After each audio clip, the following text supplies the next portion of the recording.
Readymade ബ്ലൗസാണ്, കൈയില്ലാത്ത readymade blouse. 32 അവരുടെ സൈസ്. ഇപ്പോഴത്തെ പുതിയ മോഡൽ നെക്കാണ്. വിയു അല്ല യു അല്ലാത്ത രൂപത്തിൽ വൈഡായിട്ടുള്ള നെക്കാണ്. അവർക്ക് ഇതേപോലെ തന്നെ കഴുത്ത് വേണമെന്ന് പറഞ്ഞിട്ടുണ്ട്, കയ്യും വെക്കണമെന്ന് പറഞ്ഞിട്ടുണ്ട്. അപ്പോൾ ആ അളവിൽ ഞാൻ സെറ്റ് മുണ്ടാണ് അതിൽ ഓണത്തിനുള്ളതാണ്. അപ്പോൾ അതിൻ്റെ നെക്ക് ഞാനിതാ വെട്ടി വെച്ചിട്ടുണ്ട്. ലൈനിങ് വെട്ടിയിട്ട് അതിൻ്റെ മുകളിൽ നല്ല ക്ലോത്ത് വെച്ച് വെട്ടിയിട്ടുണ്ട്. ഇത് കയ്യിൻ്റെ ഭാഗമാണ്. ഇത് ഫ്രണ്ടും ബാക്കും ഒരേപോലെയാണ് കഴുത്ത് വന്നിട്ടുള്ളത്. ഇത് കയ്യാണ്.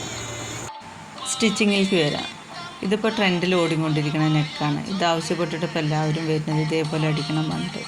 ഇതിപ്പോൾ ബാക്ക് പീസാണ്. അതിൽ ഞാൻ ലൈനിങ് തുണി വെച്ചിട്ട് മടക്കി അടിച്ചിട്ടുണ്ട്. പിന്നെ ചെറിയൊരു മോഡലാക്കിയിട്ട് ഞാൻ ബാക്കിൽ ഈ ബോർഡർ വെച്ചിട്ട് അടിച്ചിട്ടുണ്ട്. ബാക്ക് ഓപ്പൺ ആക്കിയിട്ട് വേണം ഹൂക്ക് വെക്കാൻ വേണ്ടിയിട്ട്. ഇത് ഫ്രണ്ടാണ്, ഫ്രണ്ട് പീസാണ്. ഫ്രണ്ടും ബാക്കും ഒരേ നെക്ക് തന്നെയാണ് വരുന്നത്. ബാക്ക് കുറച്ച് ഇറക്കമുണ്ട്, ഫ്രണ്ട് കുറച്ച് ഇറക്കം കുറവാണെന്നുള്ളൂ. പിന്നെ ക്യാൻവാസ് ഇവിടെ ഉണ്ടായിരുന്നതൊക്കെ തീർന്നു. അത് കാരണം കൊണ്ട് കോട്ടൻ്റെ 2 പീസ് കഴുത്തിനോടൊപ്പം വെച്ച് കട്ട് ചെയ്തിട്ടാണ് ഞാൻ സ്റ്റിച്ച് ചെയ്തിട്ടുള്ളത്. നമ്മുടെ കയ്യിൽ ക്യാൻവാസ് ഇല്ലാണ്ട് വരുമ്പോൾ നമുക്ക് എല്ലാവർക്കും ചെയ്യാൻ പറ്റിയതാണ്. 2 കട്ടിയുള്ള കോട്ടൻ്റെ പീസ് വെച്ചിട്ട് ക്യാൻവാസ് പോലെ വൃത്തിയിലടിക്കുക. ഇതാണ് ഞാൻ നേരത്തെ പറഞ്ഞ ക്യാൻവാസിന് പകരം വെച്ച പീസ്.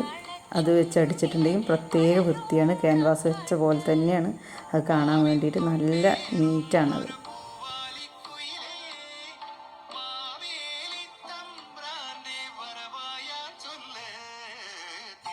ഇതാണ് നമ്മൾ ക്യാൻവാസ് വെച്ച് അടിച്ചതിൻ്റെ ഔട്ട്പുട്ട്.